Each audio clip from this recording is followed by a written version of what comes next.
Hey there, it's Katie Joy, the Global Butterfly, founder of theglobalbutterfly.com and the Awaken with Love and Rise with Pure Joy podcast. And today I've got goosebumps actually because I have someone really special to interview and share an incredible amount of knowledge with you and to serve you at such a beautiful, beautiful, heart-centered level. We have today Marie Alessi, who is the best-selling author, a TEDx and keynote speaker, and the host of Unsilenced Grief podcast, Changing the Narrative of Grief.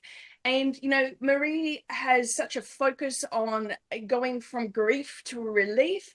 And we met about a month ago now at a business event and speaking event.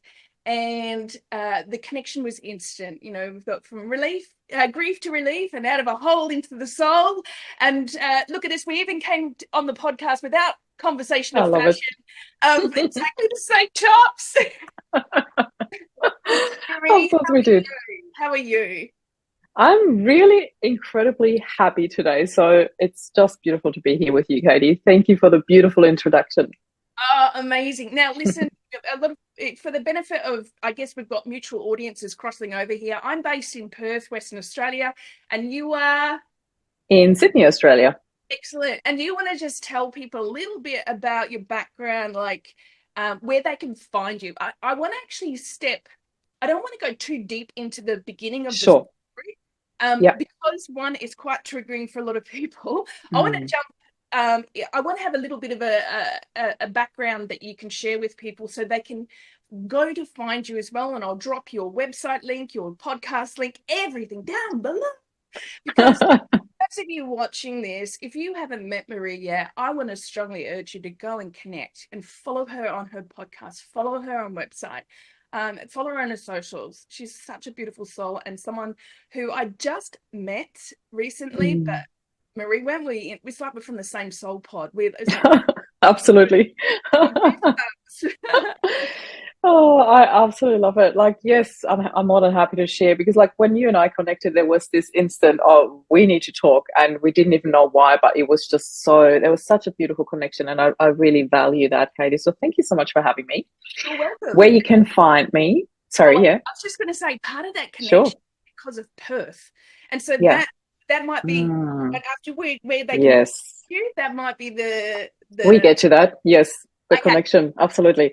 So you can find me on mariealessi.com. That's my website, and you can literally find all the links to everything I do or share on my website. My podcast is Unsilenced Grief. So, and even that you find on YouTube /Marie Alessi. So everything will be under my name.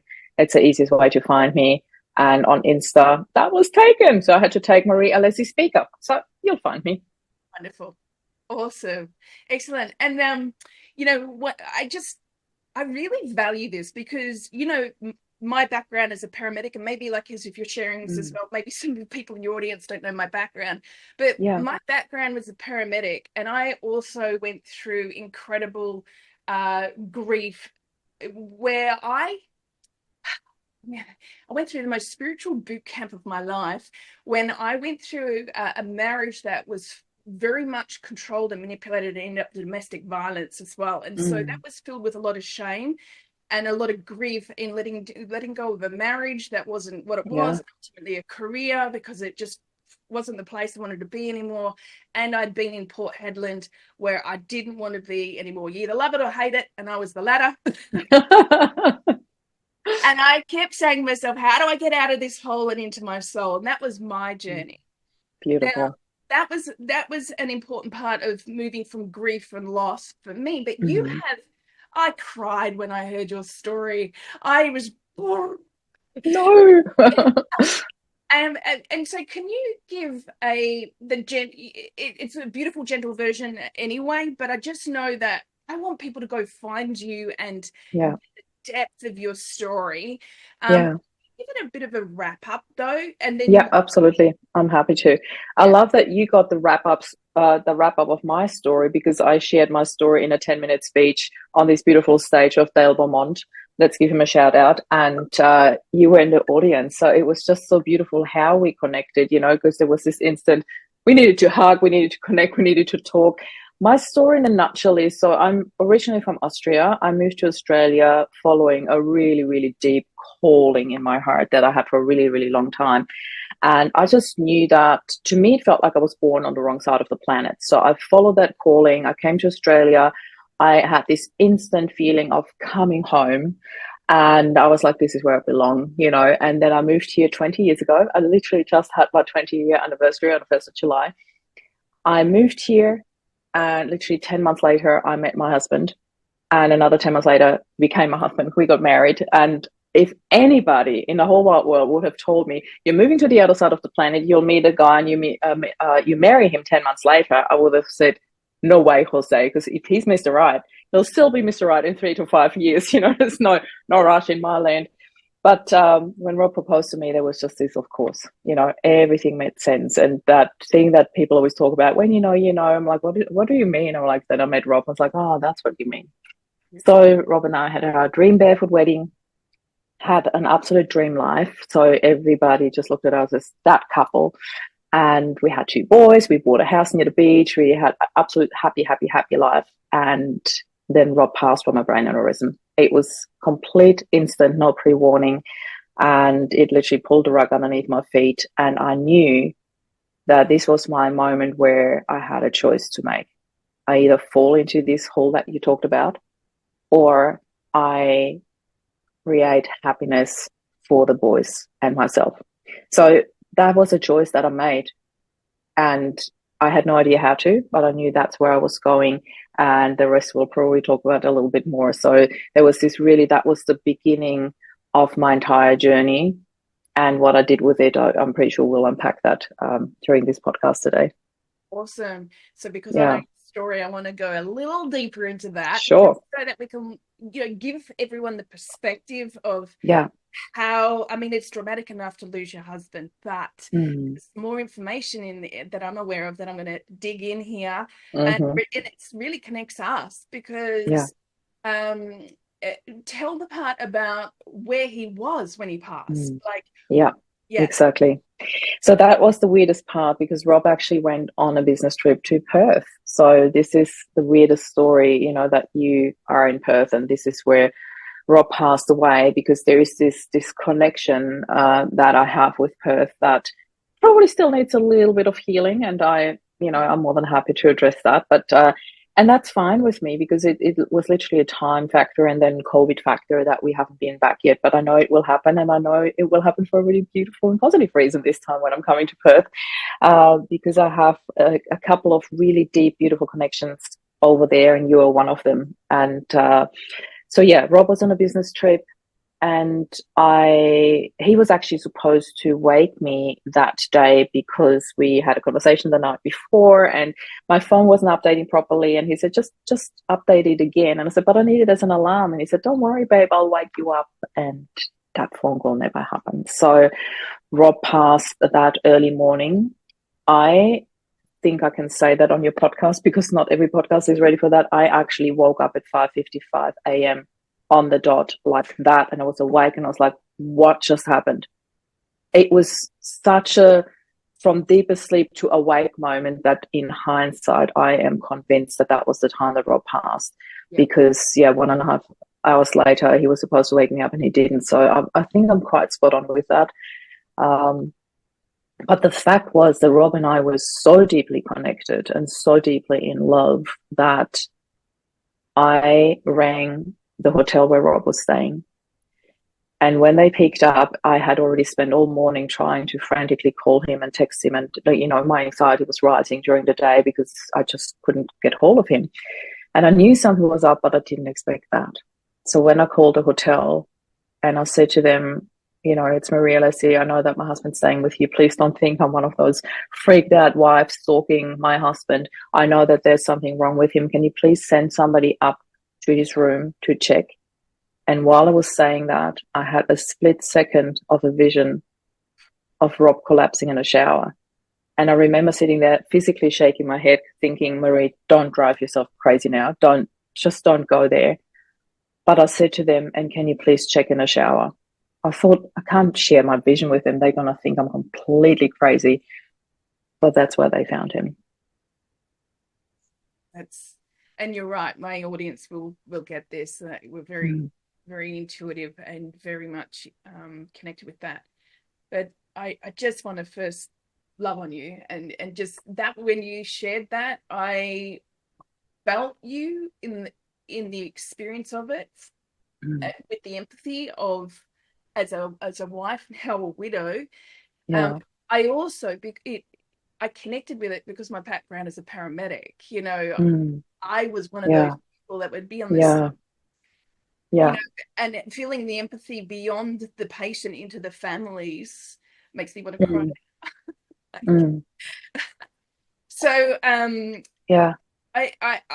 think I fell in love with you on that stage when you shared your story. And one of the things that I want to from this, you're welcome, from this point, because I know that there's people, the grief takes so many forms, and we see it as in the death of a loved one, and for me, I probably felt it personally because your love story is just so gorgeous, right? And it seems to be one of those rare, beautiful moments. I'm not big on the whole Disney, you oh, I am. He was my knight in shining armor. So you kind of break that model, like you do that. You did have it, and you do it energetically. Absolutely. And so, but I also know that on the other side of that, there's a lot of people who, even if they get married, it's not always that same juicy partnership. And so I can imagine that grief was even more intense because it had gone from this perfect world for you to being with, and your two boys, to this loss. And I would love for you to share, because I know you've done a lot of work and a lot of beautiful acceptance. I'd love, because you talk about from grief to relief, and this is really, really empowering for sharing with everybody else. What were some of the pivotal shifts for you to go from that grief into the relief that you can share with everyone? Such a loaded question. So I want to do two very quick side steps, and I promise I'll bring you right back to that question, because first of all, I wanted to take this opportunity and have a huge shout out to paramedics who were on the scene when they found my husband. It was way too late by the time they got there. But the way they handled it, and one of the ladies even reaching out to me later, that was not on her duty to do.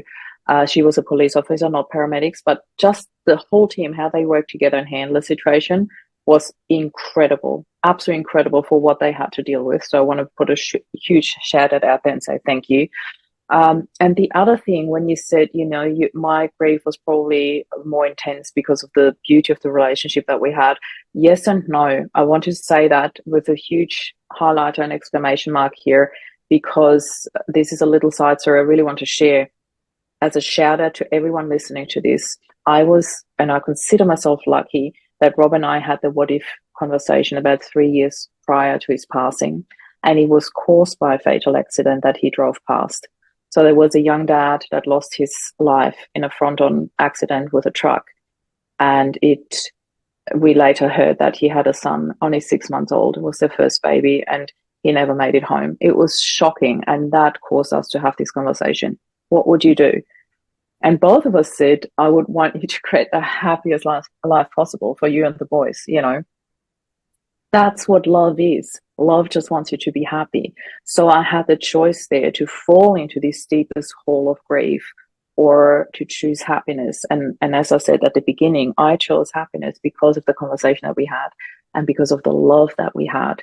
So in some ways, I do feel that it made my grief lighter, even in the heaviest moments.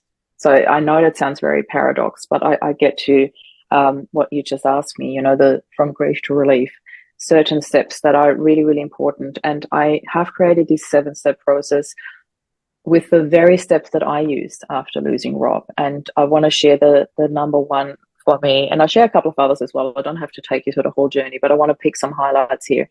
One of the things that a lot of people do is when they lose their person, it is almost like they lose everything with that person, their entire life that they had together, everything. And there's this accumulated loss that happens through that. I always ask people very respectfully to try to separate who they have lost from what they have lost. So for me, it's always like, what is it that really, really, that you really, really miss about that person? And try to not make it about the person, but what it actually is, the stuff that you find really hard. And for me, there were things like, oh, the physical hugs. You know, I'm a hugger. I missed his physical presence so much.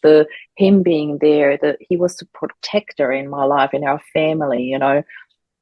Rob really was this knight in shining armor for me. Like, I'm not just saying that in hindsight. We lived that our entire relationship. He was my Prince Charming, you know. So the feeling safe, the feeling protected, the being hugged, the being able to talk to him about this. Once you have that list, this is where you can then go into creative mode, I call it, where you can look at, how can I create this for me? And I want to put a huge disclaimer here. This is not about replacing anything or anyone. There's no way I could ever wanted to replace Rob. There is no replacing a person that you love. But there is a moment of choice where you're like, well, I don't want to feel unsafe or scared for the rest of my life. I do want to feel safe. I do want my boys to feel safe. I am now the protector and the provider of the family. How can I make myself feel safe? Because if I don't feel safe, how can I do that for my boys? You know, the boys were 10 and 8 when it happened.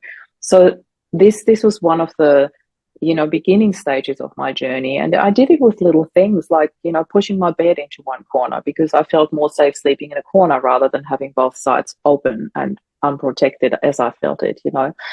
It was things like making sure that my front and my back door were locked and the blinds were down every night before I went to bed. So I felt less exposed and I knew the doors were locked. Little things like that. Everything is little steps and little decisions. So yeah, I'm going to leave it for now. So there'll be more to come. Yes, you know, I've got lots of questions for you. Yeah. That's really amazing. I think one of the things that I've heard you say in there that was really significant and important as a first step is having I call them open table conversations, right? Yeah. Speak Yeah. and having what if scenarios, visions, you know, Mm. the vision of Yeah. how you're going to handle situations in the worst case scenarios. Because I find that a lot of people Mm-hmm. don't deal with stress very well because they only focus on what the best case scenario, but then even feel stressed about not getting that. Mm-hmm. Yeah. But one of the, whether it's, you know, money or family, and especially like the loss of a loved one when you're in a partnership, and this can be related to, you know, your intimacy with your partnership or business, because it's like having conversations. What if it doesn't work, you know, something changes, how do we agree that we see a vision of it moving forward? And in our personal relationships, that affects everything else, right? I mean, how did that affect you when it, you know, this is going to lead you to the next two questions. But also, first of all, thank you for sharing the steps, you know, of course. reading the person, the person, the from or what, who you lost from what you lost, and so that you find those aspects in life and reignite those aspects in one or many, I imagine, right? Like it doesn't have to be just one person.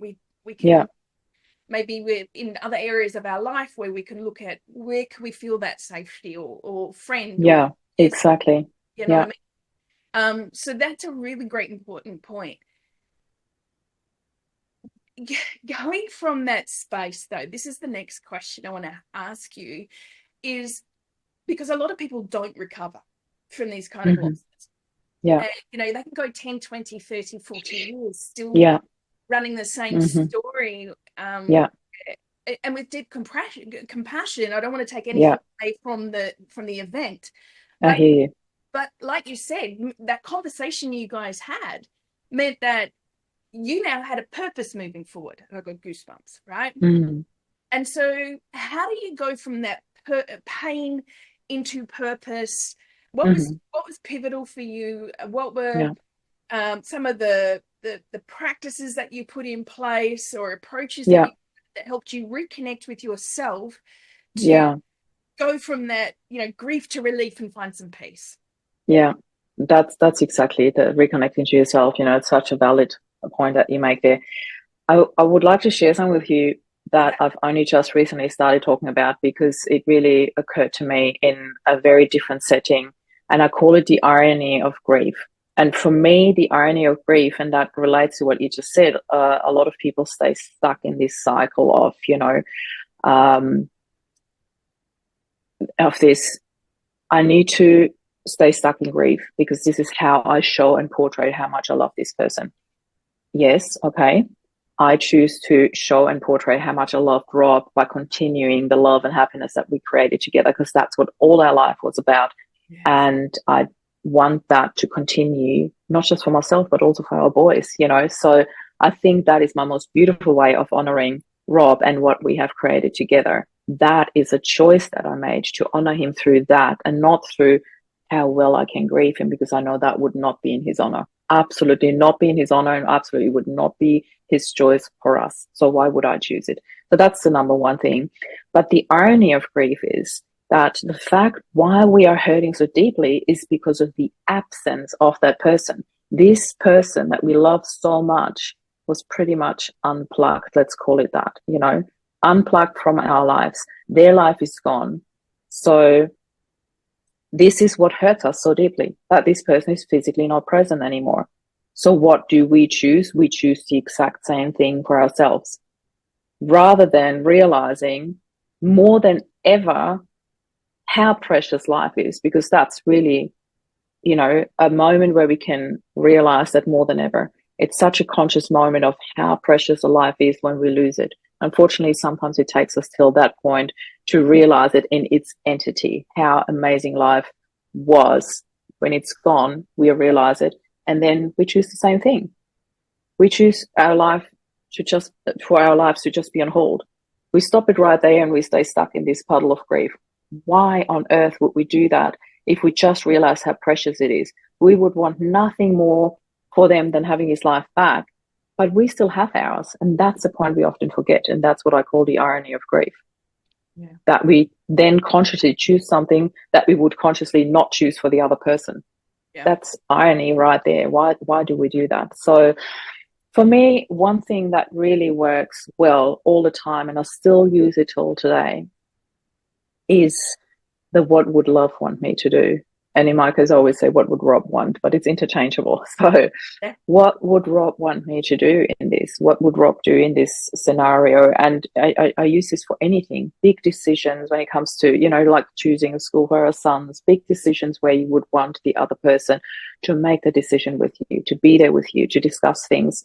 I really use that. It's like, what would Rob do? What would love do? What would love do is one of the most beautiful guides through grief that I can recommend to anyone. Amazing. Absolutely. Yeah. Really, really beautiful. And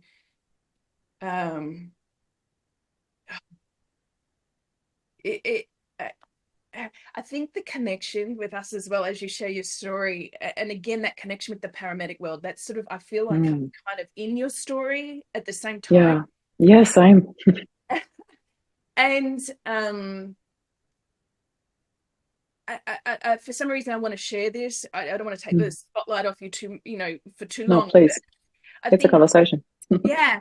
And for anyone who's watching this, so, the deep resonance for the loss of a human in your life, and they're gone forever, like in body. We both believe that the spirit carries on.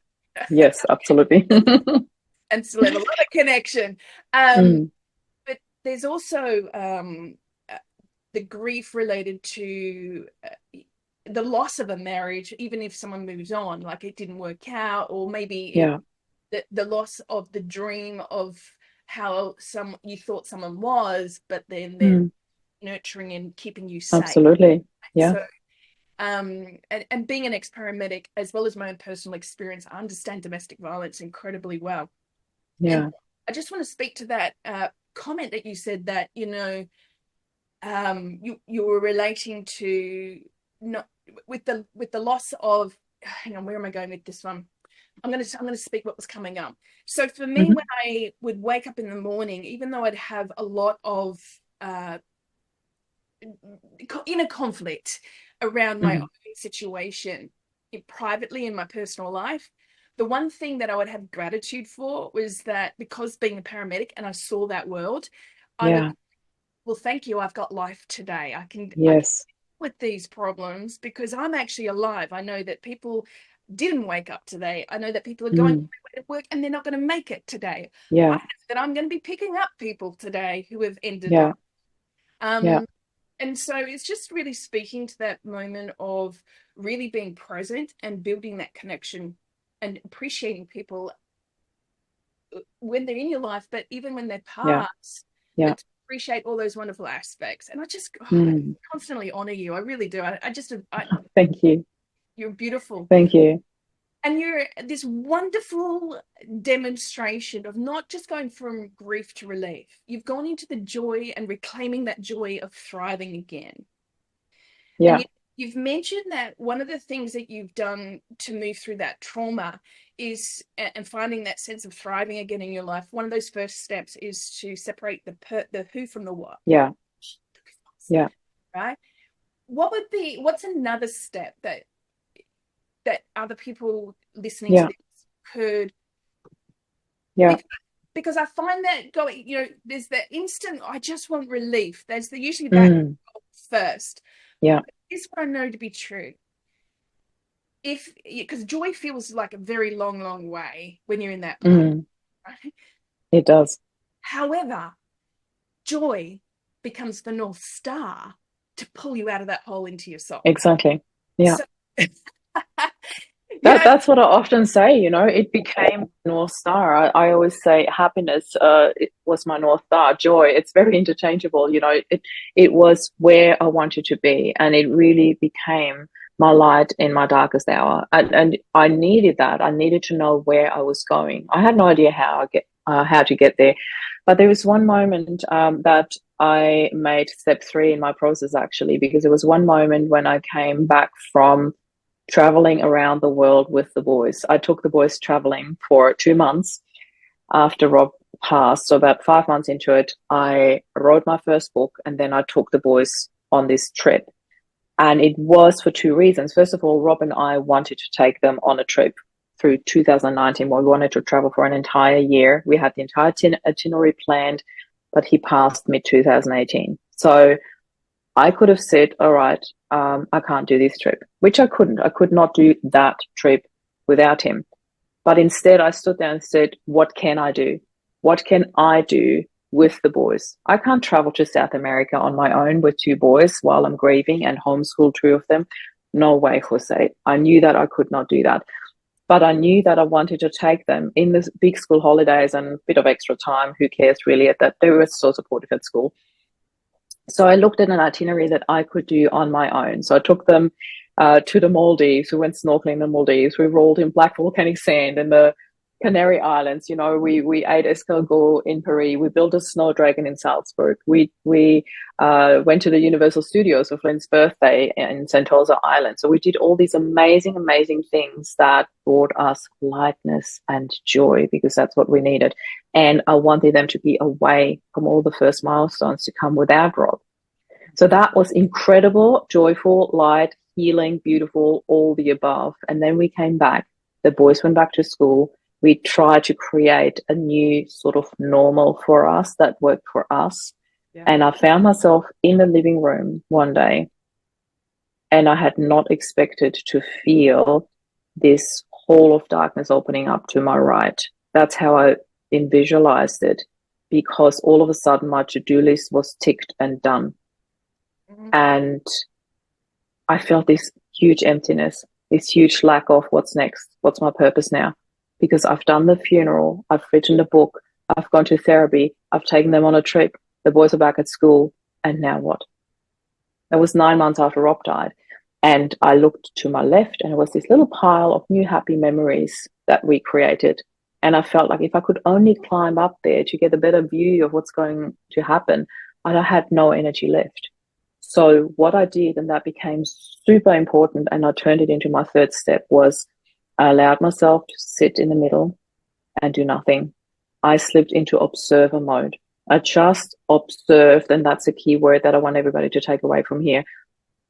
I observed what was going on in my thoughts. I observed how dark and scary that hole felt. I observed how beautiful the little pile of memories was, and I allowed myself to not move at all, to just sit there and observe.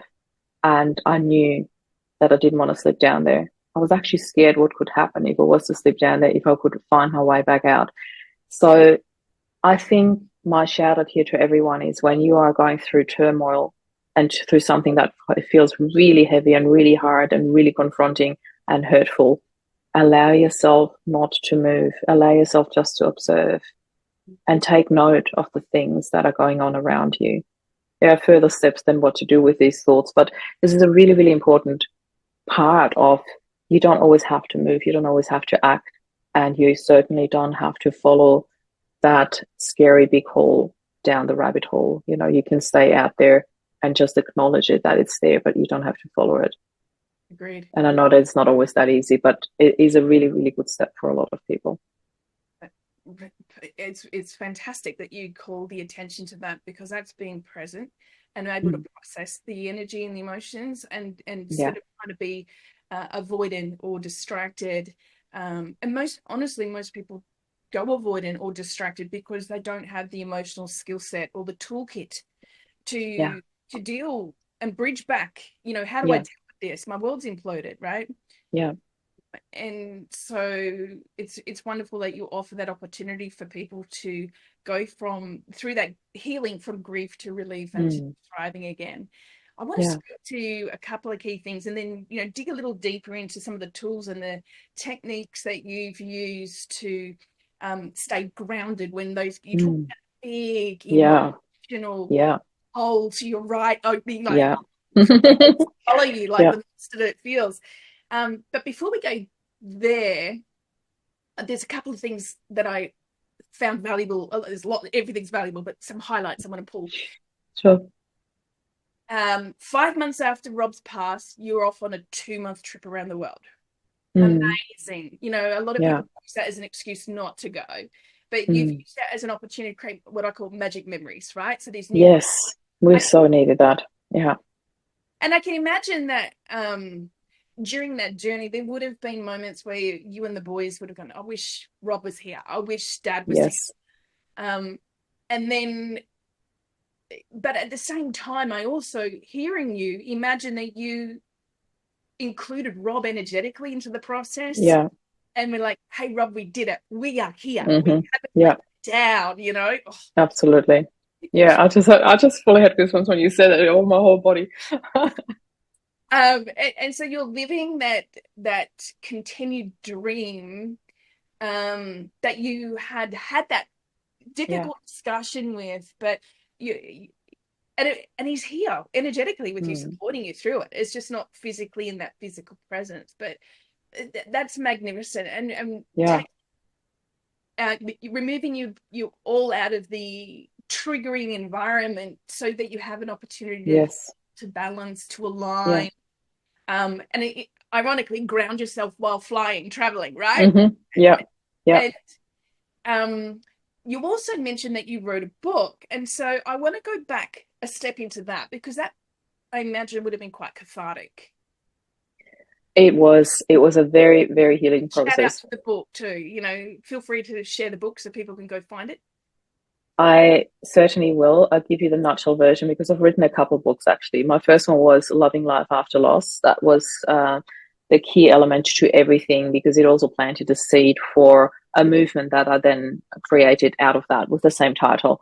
And I had the movement for 5 years. And in those 5 years, I've created healing journeys, programs, retreats, one of them being From Grief to Relief. And I have also written my second book called Happy Healing. And in Happy Healing, I'm actually sharing the 7 steps from grief to relief. So that is actually in there because I felt like I wanted to give people something tangible. Loving Life After Loss was only, under quotation marks, our journey, you know, how I met Rob, how I fell in love with him, how he passed, and then how I dealt with it. Happy Healing writes about the continuum of that, what happened thereafter, you know, when I created a movement, then the 7 steps from grief to relief, and some really hands-on tools and stories that people can use in their own healing journey. And then at the end, when I knew the cycle was ready to close and I had to step away from this movement and step up to the next thing to come, where you met me in the speaking world, that's where I had a newsletter at the time called Sparks of Joy. And it was a daily, literally just 3 to 5 lines, you know, just some little sparks. And not just for people in grief, but people who need a little bit more joy in their life, or a lot. I had this daily newsletter and I turned that into a prompted journal. And it was such a love project for me because I had all these little tiny little emojis and little drawings that I put into that. So and everybody who purchased that actually came back for another one to buy it for a friend. And that's what I loved about it, because it is my love project. It really is. You know, it's just so nice to have something physically with you. I'm a journal writer, so I love having that just as a prompt, and then the rest, yeah, you would understand. And the rest is just really to share your own thoughts about that. There are little triggers, little prompts that you can do every day. And then there's a couple of other books where I've been co-author and featured in the book, so I won't even go into this detail. But for me, it was important to share my story, because through storytelling, we can receive so much healing. We can be relatable for other people and vice versa. And then to have hands-on steps. So that sort of took me through the process of publishing 3 books and then sharing my story in others. Amazing. I want to speak to, through storytelling, we can create healing. Yeah, that is true and accurate when we're processing it. Again, yes, a lot of people get stuck in I want to be sensitive about this, but yes, the victim you're right. story, right? Yes, absolutely. And the victim consciousness, and it's not detracting the situation, but it's more of like it's a place energetically of consciousness where there's no power. Yeah. So it's the struggle constantly, instead of moving into from that grief to relief into a peace place. So grief is a really interesting, rhythmic, unpredictable experience, right? Yeah. In the moment, feeling good and in purpose with life again. And you know, even have quite a lot of level of healing, and like you mentioned, you know, 9 months in, you have this a hole that feels like it's gonna like swallow you, right? Swallow me, and you know, there's lots of people that have grief of one form of another. How have, you know, just, you know, you've already mentioned you sit and you observe, you mentioned you separate the who from the what, and you know, you're focusing on your purpose. I always talk about going from that struggle to strength. So speak to specifically sharing one story. Don't have to write a book that gets published. But what would you say to someone listening who might be in the thick of grief or have experienced grief, and they're in a good place, but it's going to come and hit me again, next wave, tsunami, right? I get it. But what, in your experience, what would you say is your tools or techniques that help you be with it and then shift that story from struggle to strength? Find your circle. That's the short answer. Really, find your circle. When Rob first passed, I was a very untypical widow. You know, I'm not your typical widow. I'm going to put another, sorry to blow my own trumpet here, but I find the message really, really important, so I'm going to share it. I did a TEDx talk about redefining our image of a widow. I found it so important to talk about that because I didn't fit that cliche of a widow. When we think of a widow, we think of an old woman wearing black, her life's over, you know, she's never going to remarry. That's sort of like the end of the life thing, you know, like even her life is over. Not just her husband passed, but her life is over. That was certainly not the case for me. I don't fit that cliche. I know that I love life, and I knew that Rob loved life. So I'm like, I want to continue that love. I want to continue that joy. For people who are right in the middle of it, I think it is so important that you find your circle who can hold space for you, for your journey, and not push you into anything. For some people, I grieve too quickly or not good enough at all. For other people, there was like, why don't you move on yet? Why are you not dating again? There's so much why don't you do it that way? And I'm like, don't judge if you haven't walked in my shoes. Mm. And there is this huge thing of people very often with the topic of grief, I don't know what to say. Then just listen. If you don't know what to say, then don't.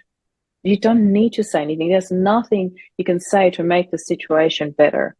My person died. I freaking loved him so deeply. My person died. There's nothing in the world that you can say that will make me feel better right now. In particular, not the line, my condolences. It will not make me feel better. It's going to make me feel worse. That's one of my emptiest and worst sentences that anybody could ever say to me. So if you don't know what to say, just listen. Yeah. But there's this one thing, what you touched on, that I want to highlight now, and that is that you said the victimhood behavior. I know it's a sensitive topic. I know it's hard to say to somebody, well, don't be a victim because your husband just died. That's not how either of us mean it. That's not the way. But there is a choice in how do we respond to it? And there's a choice in how long do I choose to stay in that state? Because there will be a moment in time, and this is not just one moment, it will come over and over and over again, where you can choose to now do something different, to now step out of that hole or reach out to somebody who can reach their hand and help you out of that hole and create something that you find worth living for. Because life does change. And again, victimhood behavior, a lot of people say, my life will never be the same. You can see that from a victimhood behavior, or you can see from a space of neutral ground. My life will never be the same. That's a fact. Absolutely. How can it be? My husband just died. My life will not be the same. But what my life will look like, that is in my hands, in my choice, in my heart, and in my mind, because we need to first see to create it. So picture, what would you like your life to be like? There's opportunity in that. And that's what I would like to leave people with. Amazing. And you know what? It is so perfect, because the next question I have is creating new goals amidst loss. Like, you've already demonstrated, like, yeah. I just love this, because there's so much strength in what you're saying, by the way. And thank you. This is where the empowerment is. And just to speak a little bit to, like, it's not to negate. If someone's in a victim mindset, they usually think that this is mean language. No. Right? No, it's not. Yeah. It's not. But like, it's actually an indicator. If someone watching this goes, oh, they're a bit like cold, it's like, well, actually, then that might be a clue of the consciousness state that you're in. Recency. Okay. So, obviously empathy is there. When the key thing here is not living in that state. You're going to experience it. Not staying there. Yeah. Staying there. Yeah. Exactly. That's probably the defining difference. Yeah, absolutely. And it comes without judgment. It is victimhood behavior. That's not us being mean, saying like, oh, you can get out of that. It is just, that's a fact, when you stay in there, when you choose to stay in there. And again, I'm saying this very carefully, because every choice we don't make is also a choice, So if you choose to stay in there, say it like that deliberately, then I just, I think I speak for both of us to say there is a choice in that. There is a choice how you respond to it. And if you don't know how, then reach out to people who make you feel better, how to hold space for you. And that might be a relative, a close friend, that might be a psychologist, a psychiatrist, whoever it is that you need to contact. But do allow help in, because here's my key sentence for the entire podcast. You have the permission to heal. Exactly. And we often need to hear that, you have permission to heal. And linked directly to that, both the permission to heal and doing the healing and community. One of the things I see most people forget is the community within themselves, with their own soul reconnection. And it's usually I'm having goosebumps all over my body. I love it. It's usually in the depths of grief, and I've been there, completely lost multiple times in my life. It's an opportunity to reinvent. And I say, I'm gonna reframe that yet again. You know, it feels like a reinvention, but then you wake up and realize, oh, this is my reconnection with my authentic Yes, I was self. waiting for the word. Yes, exactly. It's a reconnection.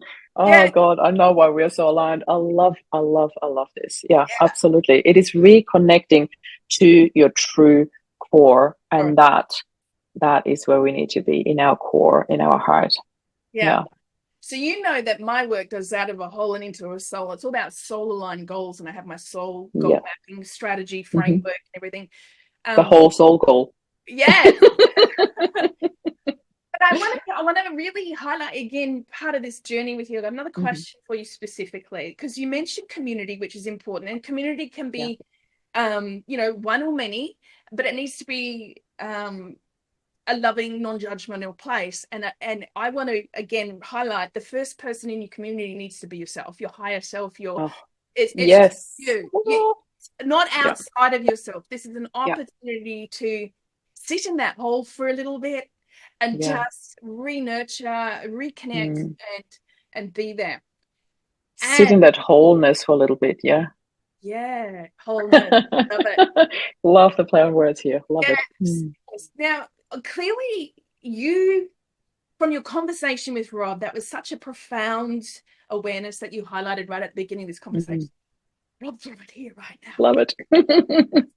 So the there's a key thing here that you took some steps in focusing on some personal goals and dreams to kind of like reset your vision in the midst of the loss. So you didn't say, I'm going to wait until I'm over the loss before I go for that. You said, I'm going to honor this Mm. space and I'm just going to be integrated in the way that I'm moving forward and Yeah. give myself permission to do it clunky. Yes, Yeah. right. Yeah. Because again, a lot of people go, oh, things have to be perfect. There's a big programming, but Mm. be a mess until you succeed. A mess in the success is what I say, Yeah. right? Yeah. um but Love it.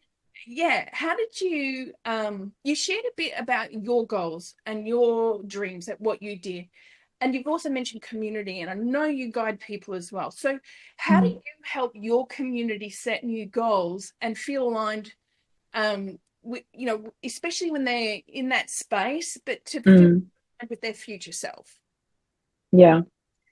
For me, I love what you said about the community within, because I do a process where I do like the sitting with your inner child, sitting with your inner best friend, and sitting with your higher self. And that in itself is just there's such wisdom in our inner child, in our inner best friend, I call it, when we slip outside of ourselves and hold space for us, because with the slipping outside, we're in the outside perspective, we're in solution mode, we're in creative mode, and we talk so much nicer and more nurturing to us than when we talk to ourselves.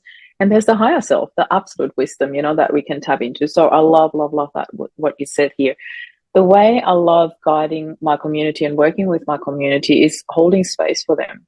So Yeah. in other words, I pick them up from where they're at.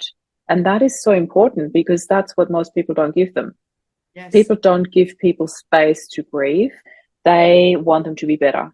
So they bombard them with advice that they pick from somewhere.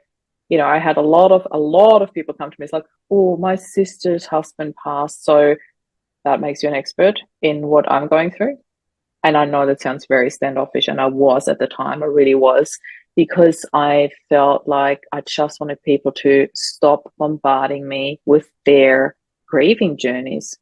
I'm like, how are your grief stories helping me heal? There is a very fine line, because I know the intention is, I hear you, I understand you. They want me to know that they've been through the same thing, which they haven't. So in one line, I want to say comparison doesn't help us heal.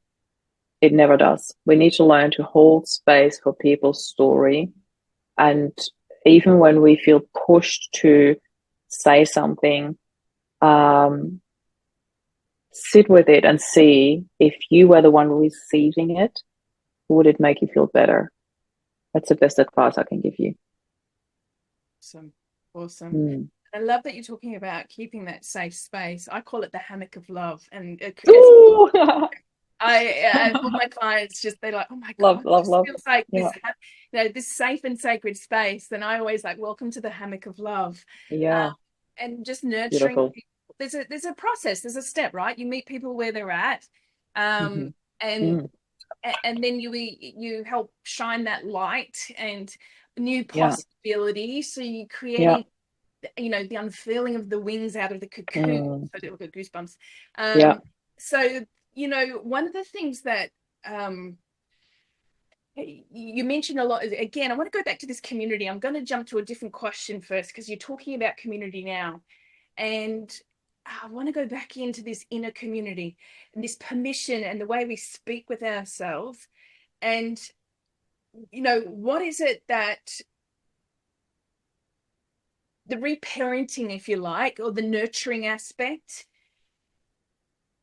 what would be, I know there's more than one, but what would be one key conversation someone could have with themselves to create that inner Mm-hmm. community, Mm-hmm. so that then they can connect with the ideal community who can continue to support them? And so they've got healthy boundaries Yeah. around it, rather than being, because Yeah. it's most people aren't equipped with how to have the conversation either when No, someone is not at all. We're not taught these things at yeah, school. I think these are the things we really need to be taught at school, like how to deal with the loss of a loved one, what language do we use? And the language that we use is very debilitating and often quite harmful, actually, when we are in this situation. So that's a really number one thing. But I want to answer your question with one word, and that is self-love. yes, It really is the missing link to everything, to every beginning, start, and end of the healing journey. I don't even want to call it an end, because I feel like our healing journey never really ends. As long as we are having a human experience, we're in a space of healing. yeah, And we can choose to actually actively create and participate in this healing journey, or we can choose to stay stuck. Either or, this is our journey. We can choose to walk it or not. It's offered to us. Life is such a gift, and we often forget that because we feel in this, or it's too hard basket. It's not comfortable in that too hard basket. It's way more comfortable in the hammock of love. So you know where to be, and it's a choice that we make. It all starts with a decision. It's not a flick to switch solution. Healing doesn't happen overnight, but it's a flick to switch decision. I want to heal. I want to do this because I love life, because I love myself, and because I love my kids. So there are three really, really good reasons why I'm choosing to walk that path to healing. I love it. That I Mm. always say to people, it's choice, right? The first, Yes, it's yes, yes, choice. and yes. Yeah, And self-love is the absolute pillar of it. And a lot of people banty it around, and yeah, they say, I know that, but they're not yeah, applying it. It's like, yeah, and I apply to fly, right? yes, So absolutely. it's about prioritizing self-love, self-care. And it's not like massages, though they could be it, but like Yeah, it's how we speak to ourselves and how we yeah, hold that space for ourselves, so yeah. that we can move forward. That again, we're not taught this in school, are we? Mm-mm. And many families are not aware of it. So then you can't model it from your parents and the families, because Yes, it's really there. exactly. Yeah. Because what I learned about grief is you go to a funeral, you're dressed in black, and then you say my condolences and you go home. And whoa, that's exactly polar opposite of how I know that Rob wanted the celebration of life to be. So his celebration of life was colorful, like 300 people in the room, and everybody was sharing happy, funny stories about Rob. There was so much love and laughter in the room. Yeah. And I had this moment a couple of times where I was standing there thinking, this is incredible. This is nothing that I would have ever pictured. And I know that Rob would love this. And that was the most beautiful part, knowing that we were all together to celebrate his life. And I Celebrate. think we need to learn that. We need to learn that, to celebrate our life. I remember when my grandfather passed, and they had a celebration for life after the funeral. But during the funeral, I had a focus of taking lots of photos and capturing the moment, and it was my way of Oh, honoring it. yeah, But I remember some family members with the whole programming around what it should look like yeah, and be like, who were yeah, judging what it was at the yeah, time. But yeah, did was able to capture those energies and those moments, and then I put it together as a photo movie. Oh, And so that's been this family life piece. So yeah, it's been incredible to be able to share that and then appreciate that, and have the same family members that judged it previously go, oh, there's a new perspective around it. Isn't that so beautiful when it shifts? I love this. Yeah. Beautiful. Congratulations. And we've gone really long on this because it's been so beautiful. I mean, I think we were going to plan on 20 minutes. So amazing. Thank you so much. You've really covered a lot of ground here in, going from that, through that path of healing, the purpose, from pain to purpose, and finding that joy and thriving again, and navigating that emotional journey to create that connection of new goals into a new possibility.